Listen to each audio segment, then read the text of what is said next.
Hi all, welcome to football arena. FC ബാഴ്സലോണയുടെ മധ്യനിരയിലെ super താരമാണ് ഫ്രങ്കി ഡിയോങ്. പക്ഷേ അദ്ദേഹം ഇപ്പോൾ പരിക്കിൻ്റെ പിടിയിലാണ്. അതുകൊണ്ടാണ് റോഡ്രിയെ ബാഴ്സലോണ മധ്യനിരയിലേക്ക് കൊണ്ടുവന്നത്. എന്നാൽ റോഡ്രിയെ കൊണ്ടുവന്ന കാര്യത്തിൽ ഡിയോങ് ഹാപ്പിയല്ല എന്ന റിപ്പോർട്ടുകൾ പുറത്തേക്ക് വന്നിരുന്നു.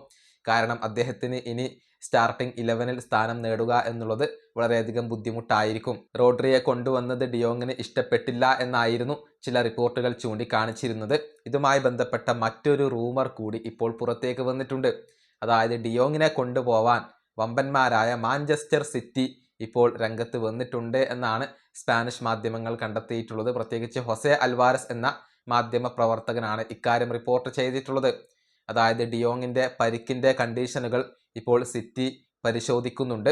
അതിനുശേഷം ഈ ആഴ്ച അദ്ദേഹത്തിന് ഓഫർ നൽകണോ എന്ന കാര്യത്തിൽ മാഞ്ചസ്റ്റർ സിറ്റി ഒരു അന്തിമ തീരുമാനം എടുക്കും എന്നാണ് ഈ മാധ്യമ പ്രവർത്തകൻ കണ്ടെത്തിയിട്ടുള്ളത്. റോഡ്രി പോയത് കൊണ്ട് തന്നെ മാഞ്ചസ്റ്റർ സിറ്റിയുടെ മധ്യനിര ഇപ്പോൾ വളരെയധികം ദുർബലമാണ്. മധ്യനിരയിലേക്ക് മികച്ച താരങ്ങളെ എത്തിക്കാൻ അവർക്ക് താല്പര്യമുണ്ട്. അതുകൊണ്ടാണ് ഡിയോങ്ങിന് വേണ്ടി അവർ ശ്രമിക്കുന്നത്. ഡിയോങ്ങിനെ കൈവിടാൻ ബാഴ്സക്ക് അത്ര മടിയൊന്നും ഉണ്ടാവില്ല. കാരണം പരിക്കിൻ്റെ പ്രശ്നങ്ങൾ അലട്ടുന്ന താരമാണ് ഡിയോങ്.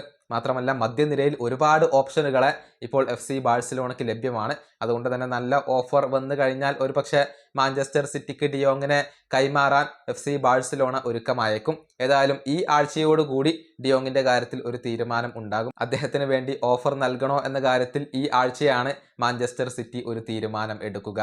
ഈ വീഡിയോ അവസാനിപ്പിക്കുന്നു. അടുത്തൊരു വീണ്ടും കാണാം.